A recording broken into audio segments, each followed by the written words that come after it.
AI Kiki challenge. This was also because of internet.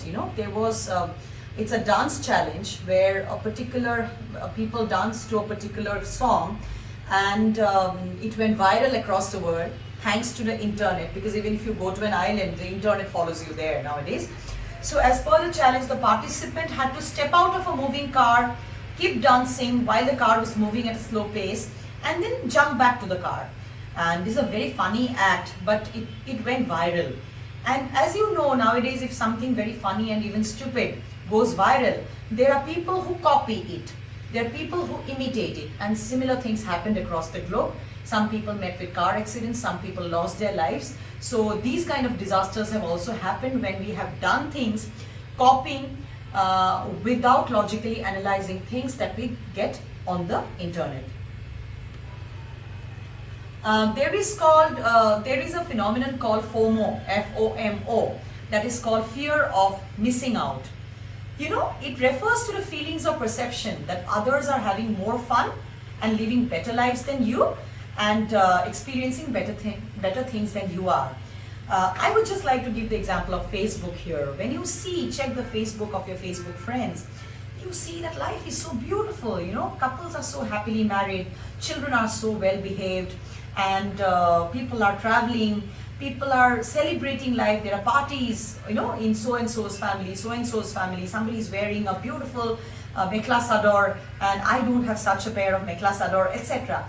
Because on Facebook, everything looks so glossy, so beautiful, it's so rosy.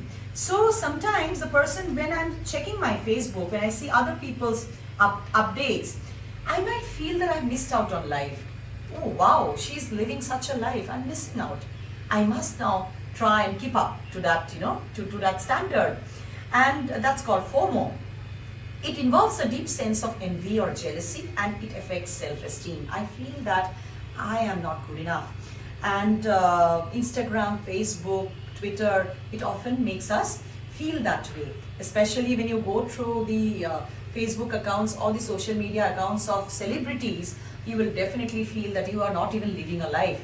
And it doesn't show the reality. It shows things that they want to show. Sometimes the unpleasant side is never shown on social media. Yes, some people getting desperate, getting drunk or intoxicated do write unpleasant things on social media, but that is very rare. So this fear of missing out is also become a problem in our society. It affects all groups. So far, the internet and the mobile phone is associated. There is something called the phantom vibration syndrome, which is a perception that one's mobile phone is vibrating when it is not. I feel that my mobile phone is vibrating. I check it. I think perhaps there's a comment on my Facebook account on my post, but then I realize that no, there's nothing. That's again an illusion. So that is also because I'm getting too much into the internet or into social media. Self-itis, all of you have heard about that. Taking too many selfies, compulsive clicking of selfies, and repeated uploading on social media for likes and comments. That's called self-itis. And why it happens is again what I had discussed, because of dopamine release. When you take a selfie, you look good, okay? And when you use the front camera, you always, you can manage to look good. You can even edit your pictures and you can look really good, and then you upload it. It leads to immediate gratification, leads to dopamine release. You feel a high. It's like using a shot of cocaine or dopamine. So it is not as harmful because here you're not taking any drug, but you're simply taking selfies.